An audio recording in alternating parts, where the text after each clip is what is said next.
तावरिया जी ने 5 प्रकार के डायग्राम बताए हैं।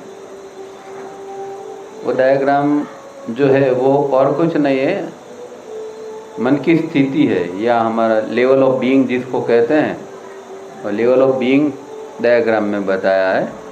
तो एक सामान्य आदमी है जो कुछ कामकाज नहीं करता, धंधा मतलब कुछ साधना नहीं करता है, ऐसी व्यक्ति के स्टेट ऑफ माइंड क्या हो सकता है, तो वो उन्होंने बताया है।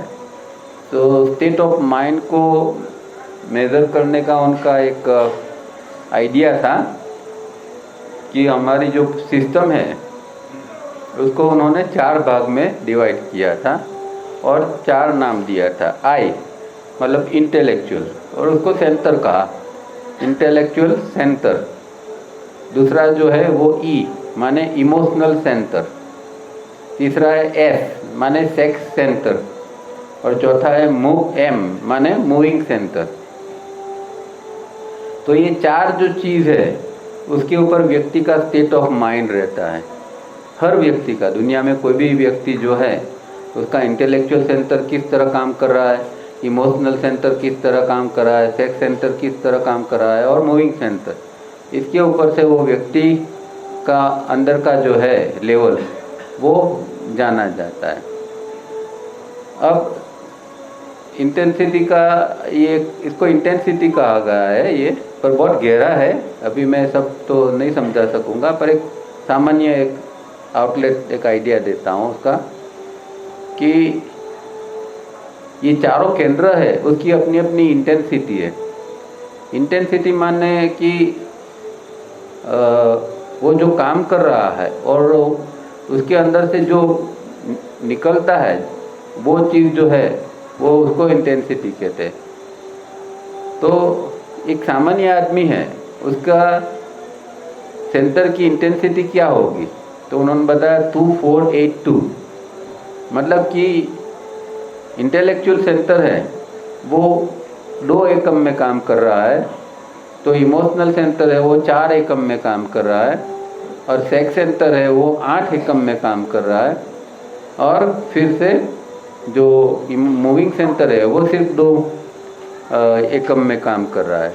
हालांकि इंटेंसिटी मापी जाती है 1000 में, तो 2 का मतलब 2000 समझना है, 4 का मतलब 4000 समझना है, 8 का मतलब 8000 समझना है, और 2 का मतलब 2000। तो 2482 मतलब 2000, 4000, 8000, 2000। अब ये सामान्य आदमी का रेशियो है, ठीक है। तो 2482, अब मतलब कि उनका इंटेलेक्चुअल सेंटर, अब इंटेलेक्चुअल सेंटर का मतलब सिर्फ बुद्धि नहीं है। एक्चुअली हमारे शास्त्रों के अंदर कंसेप्ट था, क्या था, सत्व रजस तमस त्रिगुण। हाँ, तो एक व्यक्ति को नापा जाए तो इसके अंदर सत्व कितना है, इसके अंदर रजस कितना है, उसके अंदर तमस कितना है, इसके ऊपर से भी व्यक्ति का व्यक्तित्व को या उसके बीइंग को हम जान सकते हैं। तो कोई व्यक्ति जो है वो ज़्यादा रजस गुण वाला होता है, मतलब रजो प्रधान होता है, कोई व्यक्ति जो है तमो प्रधान होता है, इसके अंदर तमस गुण ज़्यादा होता है, और कुछ लोग होते हैं जिसके अंदर सत्व गुण ज़्यादा होता है। तो यही बात यहाँ IESM केंद्र के अंदर उन्होंने ली है। आई मतलब सत्व गुण, इंटेलेक्चुअल सेंटर मतलब सिर्फ बौद्धिक बात नहीं है, उसके अंदर सत्व गुण कितना पड़ा है, और इमोशनल सेंटर मतलब उसके अंदर रजोगुण कितना पड़ा है, और जो सेक्स है ऐसे सेक्स सेंटर वो जो है वो तमोगुण है। तो ये जो है तीनों वो सत्व रजस तमस है।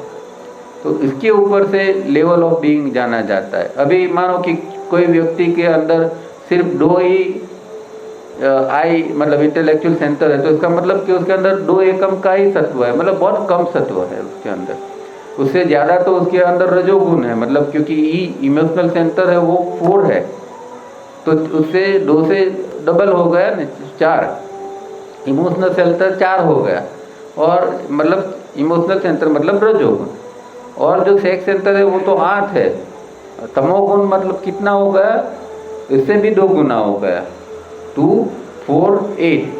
तो इस तरह जो है सत्व रजस तमस जो है वो व्यक्ति के अंदर एकदम सत्व कम से कम है, रजस उससे ज़्यादा है और तमस उससे भी ज़्यादा है। इस तरह का रेशियो की जो व्यक्ति होती है वो सामान्य व्यक्ति है, जिसके अंदर न कोई, जिसने अपने आप के ऊपर काम किया है, न अपने अंदर का जो सत्व है, सत्व गुण को बढ़ाने का काम किया है। ऐसे व्यक्ति 248 का रेशियो वाला व्यक्ति है। अब वो व्यक्ति जब साधना करता है, अब ऐसे व्यक्ति को तावड़िया जी ने डायग्राम 1 के अंदर रखा है जिसका रेशियो है 2482। अब कोई साधना करता है, धीरे धीरे अपने सत्व को बढ़ाता जाता है, तो लंबे समय तक साधना करने के बाद, सालों तक साधना करने के बाद उसके अंदर ये रेशियो चेंज होता है। अब साधना इसने ज़्यादा की तो उसके अंदर अब सत्व बढ़ गया, तो सत्व बढ़ गया तो वो पहले जो 2 था उसके बदले अब 5 तक पहुंच गया है, 5 एकम उसका हो गया। फिर रजस जो था वो पहले जो था वो 4 था, उसके बदले में अभी रजस कम हो गया तो 2 ही हो गया।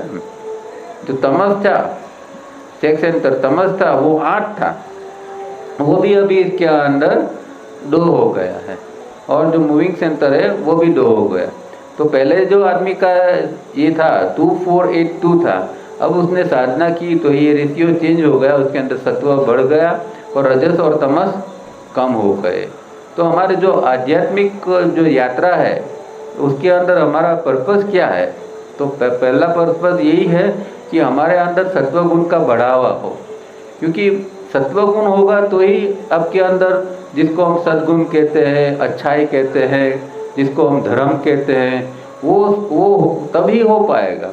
जब तक रजोगुण और तमोगुण है तब तक न धर्म होगा, न अच्छाई होगी, न सद्गुण होगा, कुछ नहीं होगा।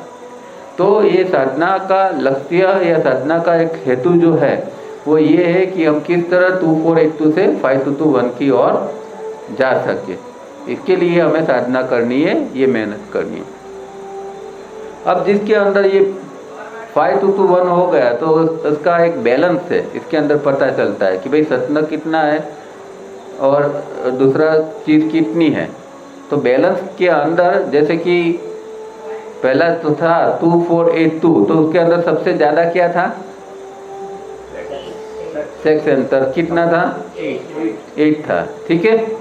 अब बाकी के 3 की मिला के क्या होता है?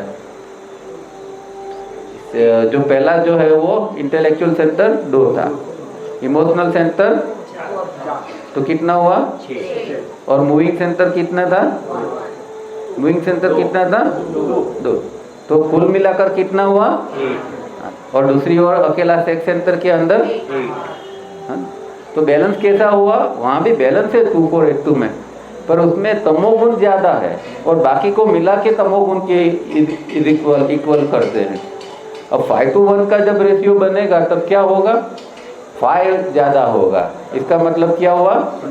सत्वगुण। और बाकी के रहे उसमें क्या क्या है? रजोगुण 2, फिर तमोगुण 2, 4 हुआ, और एक मूविंग का 5। तो एक और अभी ये तीनों मिला के जो 5 होते हैं, और अकेला सत्व के पास अभी 5 है। तो ये कैटेगरी चेंज हो गई ना। अभी सत्व इसके अंदर, व्यक्ति के अंदर, ये साधक के अंदर ज़्यादा आ गया। तो ये जो बैलेंस है इसको बैलेंस कहते हैं। तो हमारे अंदर सत्व ज़्यादा होना चाहिए, रजस कम और तमस कम होना चाहिए। अब ये इसकी थोड़ा डिटेल के अंदर तावड़िया जी ने कुछ चार्ट बनाए हैं दरेक केंद्र के। इंटेलेक्चुअल सेंटर के चार्ट, इंटेलेक्चुअल सेंटर जो है उसके अंदर इंटेंसिटी जो है, तो जैसे हमने कहा कि भाई इंटेलेक्चुअल सेंटर की 2 का मतलब है 2000। तो 2000 में कौन से गुण होते हैं, सद्गुण कौन सा है और दुर्गुण कौन सा है, और वो दुर्गुण के कारण कौन सी डिसीज आते हैं, उसका पूरा चार्ट उन्होंने बताया है। तो जैसे कि ये एक इंटेलेक्चुअल सेंटर है, बौद्धिक केंद्र, जिसको बौद्धिक केंद्र कहते हैं। तो बौद्धिक केंद्र में सबसे ऊपर जो है, जिसको 2000 जो है ना, वो 2000 इंटेंसिटी जो है, अब वो प्लस भी हो सकती है और माइनस भी हो सकती है, ठीक है। तो प्लस होगी तो उसके अंदर वो सद्गुण होगा, माइनस होगी तो वो दुर्गुण हो सकता है, या फिर वो नकारात्मक गुण हो सकता है। तो जैसे कि उन्होंने पहला लिया है कि भाई प्लस 2000 है, तो ऐसे ही व्यक्ति 2000 प्लस है, मतलब कि अच्छा सा थोड़ा किए है, तो उसके अंदर क्या होगा, उसका जो पहला लक्षण बताया है प्लस होता है, तो समझदारी है उसके अंदर, समझदारी है, विजडम है, या फिर इसको कहते हैं कि अंडरस्टैंडिंग है, ठीक है। पर अगर वो माइनस होता है तो क्या होता है कि उसके अंदर अतिशय प्रमाण में क्रोध करना, ये इसका लक्षण है कि उसके अंदर 2000 माइनस होता है। बहुत सारे लोग होते हैं जिसके अंदर देखते हैं कि ये जो इंटेंसिटी बौद्धिक केंद्र की है वो माइनस में चली जाती है। किस तरह ये सब पूरा इसका विज्ञान जो है सारे जी ने इनर डिसिप्लिन नाम की किताब में दिया है, या गुजराती में आंतरिक अनुशासन है, तो वो आपको पढ़ना पड़ेगा, तब पता चलेगा कि ये जो है वो किस तरह इंटेंसिटी बढ़ती है, कम होती है। अब इसके अंदर जिसका अंदर नकारात्मकता ज़्यादा है, ऐसे व्यक्ति के अंदर जब -2000 होता है तो वो जो उसका लक्षण है वो अतिशय क्रोध एक व्यक्ति के अंदर होता है। और इसका जो ये है उसके अंदर बीमारी क्या प्रकार की होती, तो बेहोशी, बार बार वो व्यक्ति बेहोश हो सकता है। तो एक बेहोशी की जो है वो उसके अंदर उसकी बीमारी या रोग हो सकता है। अब ये हो गया 2482 वाला का। अभी यही चीज़ 5221 के अंदर भी अप्लाई होता है।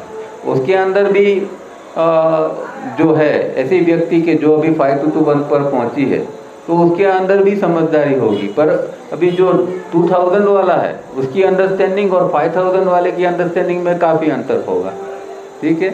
तो इस तरह 5000 अगर प्लस होता है तो वो और इसके अंदर सत्वगुण बहुत ज़्यादा है, तो वो विजडम की कक्षा के अंदर वो व्यक्ति चली जाएगी। और अगर उसके अंदर -5000 है तो क्रोध का प्रमाण 2000 वाला से बहुत ज़्यादा होगा, क्योंकि वो पहले 2000 वाला जो है माइनस में है तो उसके अंदर भी क्रोध है। पर जब 5000 माइनस होता है तो उसकी क्रोध की मात्रा कोई सीमा नहीं है, इतना वो क्रोध करेगा व्यक्ति।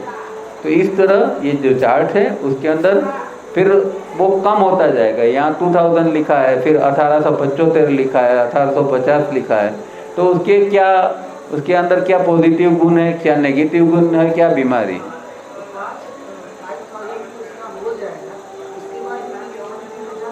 हाँ यही तो इसकी ये है। वो बहुत रेयर केस ऐसे होते हैं कि वो सत्वगुण में 5000 तक गया पर वो माइनस में चला गया। और हमारी हिस्ट्री में एक बेस्ट एग्जाम्पल था हिटलर, जिसको तावरिया जी कहते थे कि हिटलर था हाईली इंटेलेक्चुअल आदमी था, इसका ब्रेन इतना क्लियर था, उसके अंदर प्लानिंग का बहुत बड़ा एक ये था, वो प्लानिंग कर सकता था बहुत सारी इसके अंदर, पर उसका ईगो ऐसा था और उसके अंदर वो बहुत महत्वाकांक्षी था, वो पूरी दुनिया को अपनी मुट्ठी में लेना चाहता था। तो एक ये नकारात्मकता उसकी थी, तो वो 5000 माइनस में चला गया। ऐसे रेयर केसेस होते हैं पर हो सकते हैं। कोई क्रिमिनल होते हैं, उसकी भी इंटेंसिटी बहुत हाई होती है, जितना बड़ा क्रिमिनल उसकी इंटेंसिटी हाई होती है पर वो माइनस में होती है। अब हिटलर ने लाखों लोगों को मरवा दिया, सपोज एक कहते हैं कि भाई 1 लाख लोगों को वो गैस चैम्बर के अंदर मरवा डाला, ठीक है। तो कोई सामान्य आदमी इतनी हिम्मत कर सकता है? सामान्य आदमी एक दूसरे आदमी को मारना है तो भी 100 बार सोचेगा कि इसको किस तरह मारा जाए। अब ऐसे वो व्यक्ति के अंदर कितना जुनून होगा कि 1 लाख आदमियों को मार सकता है, उसको कोई फर्क नहीं पड़ता। 1 लाख आदमी मर गए तो उसके लिए कुछ नहीं है ये तो कितनी उसके अंदर ये जुनून होगा नेगेटिविटी का। तो वो इसीलिए वो 5000 तक है। इतनी ऊंची इंटेंसिटी होगी तो ही इतना बुरा काम कर सकेगा, पर वो माइनस में है। अगर वही चीज़ उसके अंदर पॉजिटिव होती तो वो संत बन जाता या कोई अच्छा सा ऊंचा साधक बन जाता, ठीक है। तो इंटेंसिटी चार्ट को इस तरह समझना है।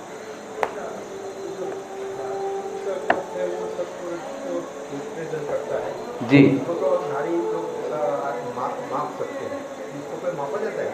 किसको? ये अपने इंटेंसिटी सब है, इसको माप सकते हैं क्या? वही तो बताया ना, माप सकते। तो ये इंटेंसिटी चार्ट का चार्ट क्या है? चार्ट में ये बताया कि भाई जो व्यक्ति के अंदर विजडम है तो समझो उसके अंदर वो प्लस 5000 इंटेंसिटी है। वही तो उसका मापदंड है। वो कोई फिजिकल मापदंड थोड़ी उसको मिलेगा कि ये व्यक्ति के अंदर ऐसा होगा या वैसा होगा। वो तो जो है वो साइकोलॉजिकल है ना। पर वो तो आप ये सब छोड़िए, आप एक आदमी को देख के समझ नहीं सकते कि ये आदमी सत्व गुण वाला है या रजोतम गुण वाला है। ये तो हम थोड़ी भी हम इंसान को जानने की हमारे अंदर ये है तो कोई भी समझ सकता है। एक आदमी एक सेंटेंस बोलता है तो पता चल जाता है कि इसका क्या स्टेट ऑफ माइंड है, समझे ना। वो तो एकदम, हाँ कोई बहुत पॉलिश आदमी है, कोई पॉलिटिशियन है तो वो हो सकता है शुरू में आपको ऐसी मीठी मीठी चिकनी चोपड़ी बात करके आपको थोड़ा इम्प्रेस कर दे, पर लेटर और सुनर वो पता चल जाता है कि ये रजोगुण वाला है, तमोगुण वाला है या ये सत्वगुण वाला है। ज़्यादा समय तक कोई अपने आप को छिपा नहीं सकता है। हाँ जी, सु मूविंग सेंटर जो है वो इसको रिजल्टेंट इंटेंसिटी कहते हैं। रिजल्टेंट इंटेंसिटी वो आपको थोड़ा ये सब स्टडी करोगे ना तब पता चलेगा। ये सत्व रजस तमस का जो अभी सेंटर वाइज क्या है कि एक न्यूट्रल सेंटर है ये मूविंग सेंटर, जिसके अंदर जो चीज़ का प्रभुत्व ज़्यादा है उस सेंटर के साथ ये चला जाता है। जैसे कि आपके अंदर नेगेटिविटी ज़्यादा है तो मूविंग सेंटर जो है वो नेगेटिविटी के अंदर चला जाएगा।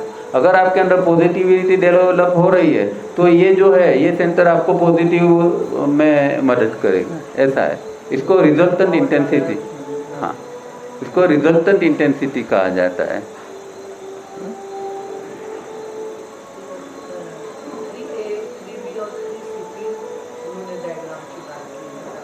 हाँ, वो जो 5 डायग्राम है, ये जो पहला है वो 2482 है, दूसरा जो है 5221 है, तीसरा है 3A, फिर 3B 3C, ठीक है। हाँ नहीं, वो एक्सप्लेन नहीं कर सकते, वो तो सब उसमें तो समाधि की बात है, उसको क्या समझेंगे अभी।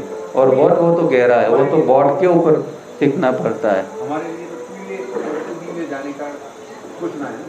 नहीं 2A नहीं, 2A नहीं है, 3A 3B 3C है। अब हमारा पहला लक्ष्य क्या होना चाहिए एक साधक का कि 248 से 5221। अब इसमें भी दो बात है। अब 5221 जो है वो एस्टैब्लिश है कि नॉन एस्टैब्लिश है। जो एस्टैब्लिश है तो वो 3A हो गए, पर नॉन एस्टैब्लिश है तो वो अभी 5221 स्थिति बोला जाता है। अब उसमें अंतर क्या है कि नॉन एस्टेब्लिश का मतलब ये है कि आज वो अच्छी साधना कर लिए तो आप देखोगे वो जैसे कि 5221 जैसा होगा, फिर कुछ ऐसी घटनाएं घटेगी तो थोड़ा नीचे आ जाएगा। पर ये दो लैंडमार्क है, इसके बीच में भी सारी इंटेंसिटी है।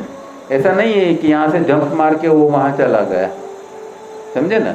आज एक आदमी का रेशियो है 2482, तो थोड़ा बदलेगा तो उसके अंदर और प्रकार के इंटेंसिटी बनेगी। पर जिस तरह धीरे धीरे आगे बढ़ेगा तो उसका एक लैंडमार्क आएगा 5221। तो 5221 अब समझते हैं कि भाई ये व्यक्ति सारी अच्छी साधना की है, 5221 तक पहुँचा है। पर गारंटी नहीं है कि वो परमानेंटली 5221 के ऊपर रहेगा। कुछ ऐसी घटना घटी तो वो थोड़ा नीचे भी आ सकता है। पर जो 3A के ऊपर गया है उसके अंदर ये एस्टेब्लिश हो गया है। डिफरेंस इतना है।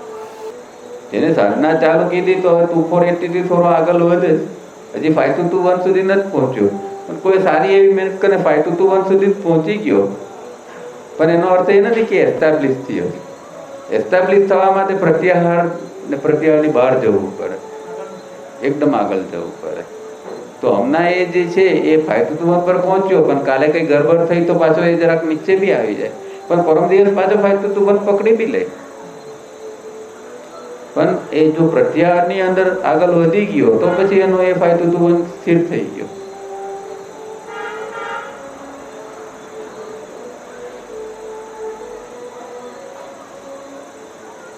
अब हमारे शास्त्र ने सिंपल सत्व रजस तमस के रूप में ये सब बातें की है कि भाई सत्व बढ़ाओ, रजस तमस को कम करो, इतनी ही बात है। पर तावड़िया जी ने उसका साइंस के रूप में ये सब ये लिया और बहुत साइंटिफिकली और स्टेट ऑफ माइंड एग्जैक्ट हम समझ सकते हैं। ये इतना गहरा है कि आपको कोई पर्टिकुलर संत के बारे में जानना है कि भाई ये संत हो गए तो उनके जो लक्षण थे उसके मुताबिक वो 3A में थे या 3B में थे या 3C में थे, वो भी हम जज कर सकते हैं। ऐसा कोई इसका फिक्स मापदंड नहीं है, पर इसकी एकदम क्वालिटी बहुत अच्छी होनी चाहिए एक बात तो। दूसरा वो उसको खुद ये महसूस होना चाहिए कि 3 मिनट जब करते हैं तो कोई थकान नहीं है, न कोई थोड़ा बोर्डम है, ये कुछ भी नहीं होना चाहिए और एकदम स्मूथली एक्सरसाइज होनी चाहिए। और थोड़ा फेज का काम भी उसने चालू किया है, फेज एक्सरसाइज। उसके बाद में मतलब एटलीस्ट 2-3 साल तक तो नहीं करना चाहिए, 2-3 साल तो ये 3 मिनट करते रहना चाहिए। उसके बाद में जो है वो व्यक्ति इंटरेस्ट बढ़ता है और उसके अंदर शक्ति है, क्षमता है, तो फिर 4 मिनट और बहुत आगे जाके 5 मिनट भी कर सकता है। कोई फिक्स रूल नहीं है, वो डिपेंड करता है। 3 मिनट का दोनों टाइम भी कर सकते हैं। हाँ, 2 टाइम कर सकते हैं बिल्कुल, पर उसके लिए शाम का खाना छोड़ा हुआ अच्छा होता है कि शाम को नहीं खाते हैं तो शाम को 3 मिनट भी करो और उसके बाद में फिर से 15-20 मिनट करो, सोकर रिलैक्स हो जाओ, तो वो बहुत अच्छी बात है।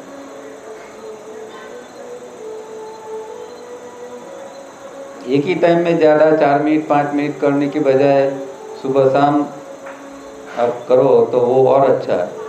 तो वो मैं 3 मिनट किया, शाम को 1 मिनट 2 मिनट 3 मिनट जितना हो सकता है, पर रेगुलर ऐसा नहीं है आज टाइम है तो कर लिया, कल नहीं, आज 3 मिनट किया कल 2 मिनट किया, ऐसा नहीं, एक स्टैंडर्ड।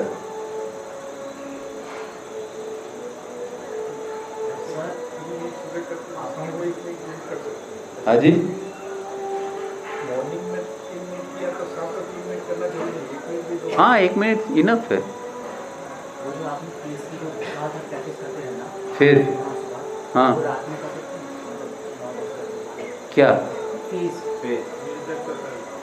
सुबह में भी फेस करेंगे, रात को भी करेंगे? नहीं नहीं, तो मतलब रात को कर सकते हैं, सुबह नहीं, मतलब वो भी प्रैक्टिस करिए, वो 15 मिनट आप बोले थे, हाँ हाँ, रात को 9-10 बजे। जिस दिन फेस का दिन है उस दिन करना है। नहीं वैसे नहीं, वैसे जो नॉर्मल। हाँ ये 12 वाला, हाँ हाँ हाँ खाली पेट होना चाहिए। हाँ, खाली पेट होगा तो रात को भी करो। आपने बैठाने के लिए कहा था ना। नहीं 12 बजे उठ के भी कर सकते हैं, खाली पेट होना चाहिए। नींद नहीं आती है तो करो 10 मिनट बैठ के, क्या कोई गलत नहीं है। हाँ टाइमिंग का हाँ, तो वो टाइमिंग मैं बता रहा हूँ, 12 बजे भी कर सकते हो, ठीक है।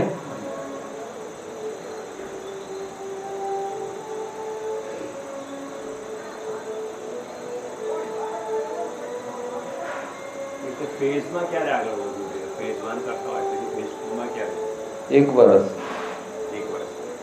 સ્ટાન્ડર્ડ, પછી ઉતાવળ હોય ને સારું થતું હોય તો જલ્દી કરી શકાય। મોબાઈલ વાગે નીચે વાગે છે. તો 1 વર્ષ તમે ફેઝને ન્યાય આપો ને તો બહુ સરસ થાય। પછી બીજા વર્ષે જવું, પછી ત્રીજા વર્ષે, ચોથા વર્ષે, પછી ચોથાને જ પકડી રાખવાનો, બહુ સારું રિઝલ્ટ મળે આગળ જતા।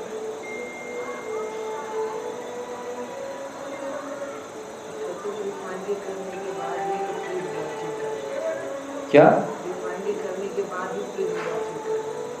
ब्रेथ वॉचिंग रिजर्व नहीं, अरे रिफाइनिंग एक्सरसाइज के बाद आपको करना है तो हाँ, तो वो बहुत अच्छा है, क्योंकि जब रिफाइनिंग आप करते हैं तो आपका स्टेट ऑफ माइंड थोड़ा शांत है, थोड़ा नॉर्मल है।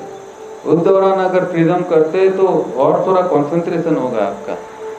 अब बाहर से कामकाज करके आए और बैठ गए तो वो देखोगे इसमें, पर विचार तो पाछल बैकग्राउंड में कामकाज के ही चालू रहेंगे। तो जब विचार नॉर्मल है या कम है, उस दौरान ये करोगे प्रिज्म तो बहुत बढ़िया रिजल्ट देगा।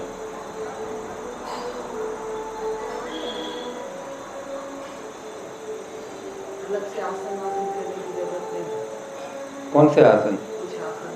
तावड़िया जी ने 3 आसन बताए हैं इनकी किताब में, धनुरासन, हलासन और सर्वांगासन। वो 3 आसन आप रेगुलरली करना चाहे तो कर सकते हैं, 1-1 मिनट। नहीं, वो तो फेज एक्सरसाइज का पार्ट है। पवन मुक्तासन सेपरेट नहीं दिया है। तो पवन मुक्तासन में तो मैंने बताया बहुत सारी चीज करनी है, उसमें रिफाइनिंग भी है, ये चीन लॉक भी है, बहुत सारा करना पड़ना।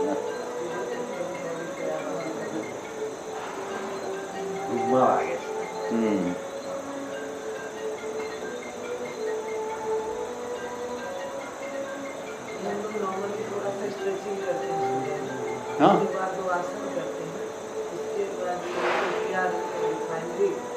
एक्चुअली ATR जो है एक प्रकार का आसन का ही ये स्वरूप है, पर इसमें इम्पोर्टेंट बात ये है रिलैक्सेशन की। हम नॉर्मली आसन करते तो टेंस स्थिति में ही करते हैं। जब आप आसन करोगे तो टेंस स्थिति हो जाएगी कोई भी आसन की।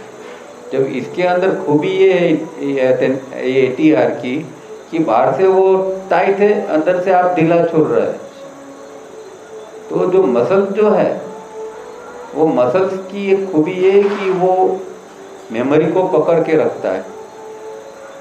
अब हम कहते हैं कि भाई मेरे अंदर, मतलब कि कोई व्यक्ति के अंदर नेगेटिविटी पड़ी है, तो कहाँ पड़ी है? इसकी इम्प्रिंट कहाँ है? इसके मसल्स के अंदर। तो अगर इसके मसल्स को करेक्ट करोगे तो वो मसल्स के अंदर से इसकी नेगेटिविटी चली जाएगी, तो गई। समझते हैं?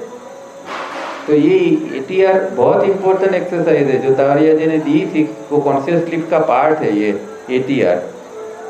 तो बाहर से टाइट किया, अंदर से रिलैक्स करते जाते जाते जाते। क्यों रिलैक्स करना है? ये कोई टेंशन का अपोजिट रिलैक्सेशन नहीं है। ये रिलैक्सेशन इसलिए है कि आपके अंदर जो मसल्स तक नेगेटिविटी पहुंच गई है। समझो, हमारे अंदर इतनी गहरी नेगेटिविटी है कि उसका लेवल इसके ऊपर पहुंच गया है, मसल्स के ऊपर पहुंच गया है। तो आप अंदर से उसको रिलैक्स करते जाते हो तो आप नेगेटिविटी को निकालते हैं। वो कोई रिलैक्सेशन कोई खाली मस्कुलर रिलैक्सेशन नहीं है। आप उस दौरान नेगेटिविटी के ऊपर काम कर रहे हैं, ये समझ ही नहीं है हमारे अंदर। हम तो करते जाते हैं, ऐसा किया है वैसा किया, पर ये अंडरस्टैंडिंग है कि मैं ये कर रहा हूँ तो मेरे अंदर जो नेगेटिविटी ये मसलों में पड़ी है उसको मैं निकाल रहा हूँ। ये अंडरस्टैंडिंग के साथ करो, समझे? ये बहुत गहरी चीज है। ATR एक सामान्य एक्सरसाइज नहीं है, कोई वार्मिंग अप एक्सरसाइज नहीं है। ये बहुत गहरी चीज है, तावड़िया जी ने दी है। रिफाइनिंग जितनी गहरी है ये चीज, पर लोग वेरी लाइटली लेते हैं उसको। जब कहते हैं, सूचन देते हैं कि भाई आप अंदर से रिलैक्स करो, तो ट्राई करना चाहिए। शुरुआत में समझ में नहीं आएगा कि अंदर से कैसे रिलैक्स हो सकता है, पर धीरे धीरे अंदर की ओर ट्राई करोगे तो एक दिन पता चलेगा कि हाँ, अंदर से कुछ रिलैक्स हो रहा है।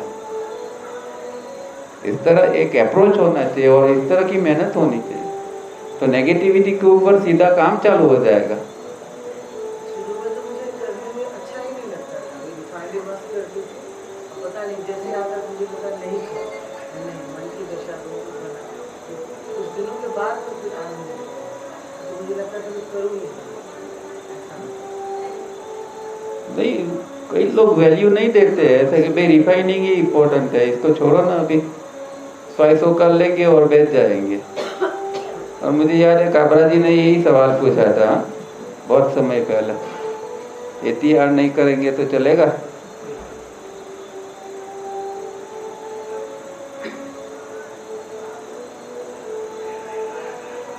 शाम को करेंगे तब भी करके रिफाइंड करें ना, हो सके तो करो, 2 टाइम करो इतिहास, अच्छा है।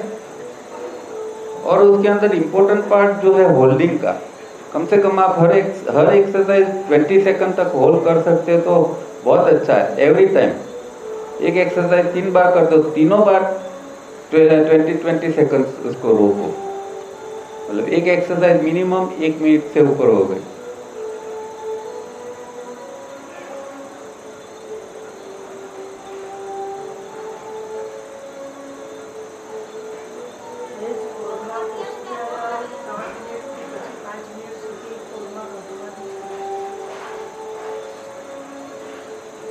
पोस्टर पहले 3 मिनट करो, फिर 4 मिनट पर पहुँचो। 4 मिनट का म्यूजिक दिया है उसके अंदर, 4 मिनट करने का ट्राई करो, उसको लंबे समय तक करो। उसके बाद में ही 5 मिनट करना, नहीं तो ये मसल जो है स्ट्रेच हो जाएंगे।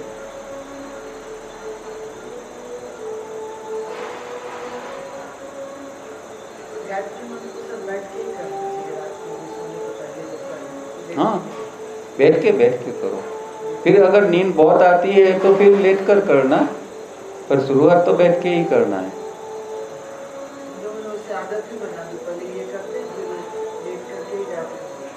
नहीं, बैठ के गायत्री मंत्र शुरू करो हमेशा, चाहे 5 मिनट हो 10 मिनट हो, पर बैठ के ही करो। फिर ऐसा लगता है कि बहुत नींद आ रही है तो सोकर जितनी समय नींद नहीं आती है उतनी समय चालू रखो उसको।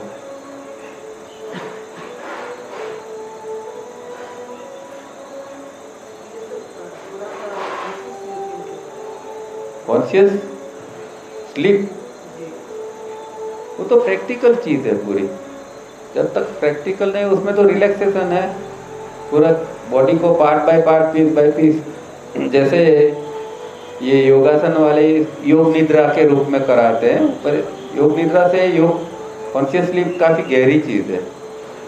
योग निद्रा से हो सके कल टाइम मिले तो मैं प्रैक्टिकल कराऊंगा दोपहर का समय में, तब आप समझ पाओगे इसको। हाँ, ये शवासन का एडवांस रूप है, क्योंकि उसके अंदर विजुअलाइजेशन करना पड़ता है। कॉन्शियस स्लीप के अंदर शवासन योग निद्रा के अंदर विजुअलाइजेशन ज़्यादातर नहीं होता है, उसमें बॉडी रिलैक्सेशन का ही महत्व देते हैं। 3 स्टेप के एक्चुअली वो आपने इनर डिसिप्लिन में पीछे पढ़ा होगा क्वेश्चन आंसर के अंदर, उसमें तावड़िया जी ने बताया है कि आसन एक्चुअली तो 3 स्टेप से किया जाता है। हर आसन के अंदर 3 स्टेप करना पड़ता है। नहीं, पहले पीछे की बात नहीं है, ड्यूरिंग द योगासन, मतलब कि आपने हो, मैं क्या कह रहा हूँ, आप मानो कि आप सर्वांगासन कर रहे हैं, तो आपने पोस्चर बना लिया, ठीक है। अब आप 1 मिनट मेंटेन करोगे तो 1 मिनट तक आपका 3 स्टेप उसमें चलना चाहिए। मैं ये कह रहा हूँ, आगे पीछे की बात नहीं कर रहा हूँ। हर पोस्चर जो है वो 3 स्टेप के अंदर होना चाहिए, वो तावड़िया जी इंसिस्ट करते थे। नहीं तो वो तो फिर कसरत बन जाएगी, वो योग नहीं है। जब आप 3 स्टेप के अंदर जब उसको होल्ड करते हैं कोई भी पोजीशन में, हर एक आसन होल्ड तो करना पड़ता है, तो होल्ड की पोजीशन 3 स्टेप में होनी चाहिए। नहीं, ड्रीप वॉचिंग बहुत अच्छी एक्सरसाइज है और ये एक समझो कि एक सेल्फ ऑब्जर्वेशन का पार्ट है। हाँ, आपको लिखना भी चाहिए। हाँ, रोज 5-10 मिनट निकालिए, शांति से 3 स्टेप करिए और देखो कि क्या क्या विचार आ रहा है। हाँ? और देखो कि फिर उसमें ड्रीप वॉचिंग के लिए क्या करना है कि एक टॉपिक को पसंद करना है, ठीक है, कि भाई एक कोई भी आपको पसंद है, एक पेड़ के बारे में मानो कि आपको सोचना है कि कोई भी पेड़ है इसके बारे में। अब उस दौरान दूसरा विचार नहीं आना चाहिए, आपको चाहे 50 विचार करो पर वो पेड़ के ही होने चाहिए। हाँ, तो वो अगर आपको मानो कि 5 विचार पेड़ के आए, उसके बाद में 6ठा विचार दूसरा आ गया, इसको ड्रिफ्टिंग कहते हैं। ड्रिफ्टिंग का मतलब क्या समझे? जो चेंज ओवर हो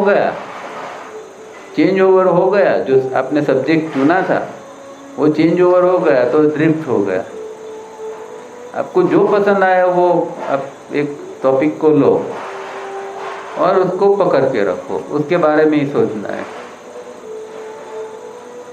कई बार कंट्रोल होता है, कई बार कितना कहाँ बह जाते हैं। हमारा थिंकिंग कैसा है? एसोसिएटिव थिंकिंग है। एसोसिएटिव का मतलब क्या?